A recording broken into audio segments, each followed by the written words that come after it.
You do not need 3 to 6 months of expenses saved before you are allowed to feel like you are making progress.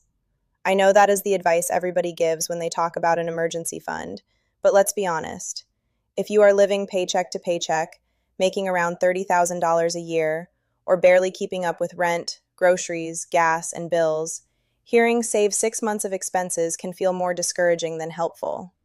So in this video, we are not starting with 6 months. We are starting with $5. We are starting with $25 a week. We are starting with small moves that actually feel possible in real life. Welcome back to Cents and Commas, where we make money make sense without all the confusing finance talk. Today we are talking about how to build an emergency fund when you feel broke, behind, or like there is never anything left over. And before we get into it, I want you to hear this clearly. An emergency fund is not about being rich. It is not about having thousands of dollars sitting around while everything else in your life is perfect. An emergency fund is about giving yourself a little bit of breathing room so one unexpected expense does not turn into a full financial crisis. Because when you do not have any savings, everything becomes an emergency. A flat tire is an emergency. A prescription is an emergency. A missed day of work is an emergency. A higher than normal light bill is an emergency. And when every surprise expense has to go on a credit card, a payday loan, borrowed money, or overdraft fees, it becomes even harder to get ahead.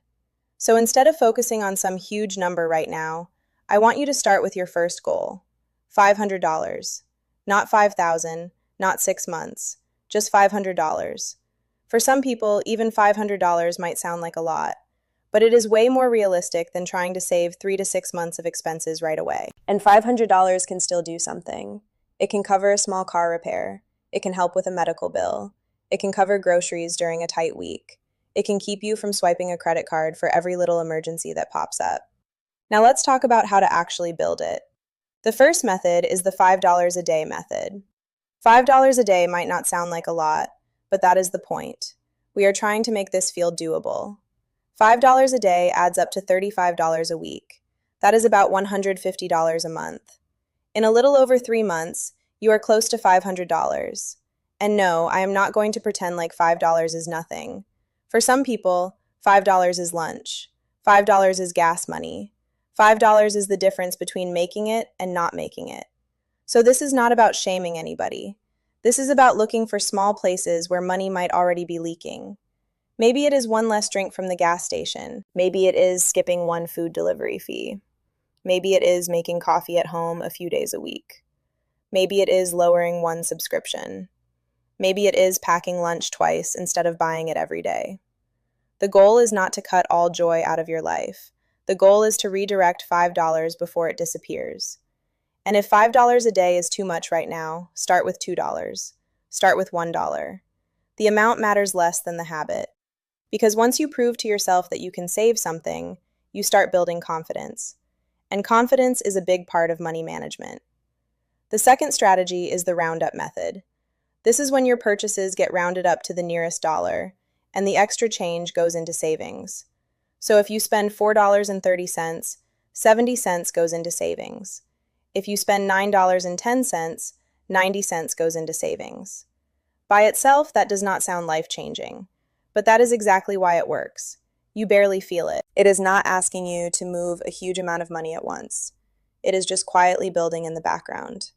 Now, you can do this through certain banking apps, savings apps, or even manually if you want to keep it simple. At the end of the week, look at your transactions, round them up, and move that amount into a separate savings account. The key word here is separate. Do not keep your emergency fund in the same account you use for bills and spending if you can avoid it. Because if it is sitting right next to your checking balance, it is way too easy to spend it without realizing it. Your emergency fund should be easy enough to access in a real emergency, but not so easy that you accidentally use it for takeout, random Target runs, or online shopping when you are bored. The third strategy is automating $25 a week. This one is powerful because it takes the decision out of your hands. A lot of people try to save whatever is left at the end of the month. But when you are living paycheck to paycheck, what is usually left at the end of the month? Nothing. So instead of saving what is left after spending, flip it. Save first, even if it is a small amount. $25 a week adds up to $100 a month. In 5 months, that is $500. In a year, that is $1,300. And again, I know $25 a week may not be easy for everybody. So adjust it. Maybe it is $10 a week. Maybe it is 15. Maybe it is 25 every other week. The point is to make it automatic before your brain has time to spend it. Set the transfer for the day you get paid or the day after payday, not 5 days later, not at the end of the month. Move it before your money gets pulled in 10 different directions. And here's the mindset shift. Your emergency fund is a bill you pay to your future self. You pay the rent, you pay the phone company, you pay the car insurance, you pay everybody else. This is you paying yourself, so future you has options. Now let's talk about what counts as an emergency, because this is where a lot of people get tripped up. An emergency is unexpected, necessary, and urgent. A car repair that keeps you getting to work can be an emergency. A medical expense can be an emergency. A bill you need to pay to keep the lights on can be an emergency. Groceries during a short paycheck week can be an emergency. But a sale is not an emergency. A vacation deposit is not an emergency. A concert ticket is not an emergency. A new outfit for one event is not an emergency. And I am not saying those things are bad. I am saying they need their own savings bucket. Your emergency fund has one job, and that job is protection. If you use it, do not beat yourself up. That is what it is there for. The only rule is that after you use it, you start rebuilding it again, even if you go back to $5 at a time. Now, if you are making around $30,000 a year, you may be thinking, okay, but where is this money supposed to come from? Start by looking at 3 places. First, look at small leaks. These are the tiny purchases that do not feel like much in the moment, but add up over time. Snacks, convenience store runs, delivery fees, subscriptions you forgot about, random app charges, and impulse buys. Second, look at paydays. Even if you cannot save a lot, decide on the amount before the money hits your account. Do not wait until the money is already gone. Third, look at extra money. Tax refunds, birthday money, overtime, side hustle money, cash back, or any random money that comes in. You do not have to save all of it, but save a piece of it. Even saving 20% of extra money can help build your emergency fund faster. And remember, this is not about perfection. You might save $25 one week and nothing the next. You might have to use the money and start over. You might forget one week. That does not mean you failed. That means you are human. The goal is to keep coming back to the habit. So here is your simple emergency fund plan. Step 1, open or choose a separate savings account. Step 2, set your first goal at $500. Step 3, pick one method, $5 a day, roundups, or $25 a week automated. Step 4, protect the money for real emergencies only. Step 5, rebuild it anytime you use it. And once you hit $500, then you can aim for $1,000.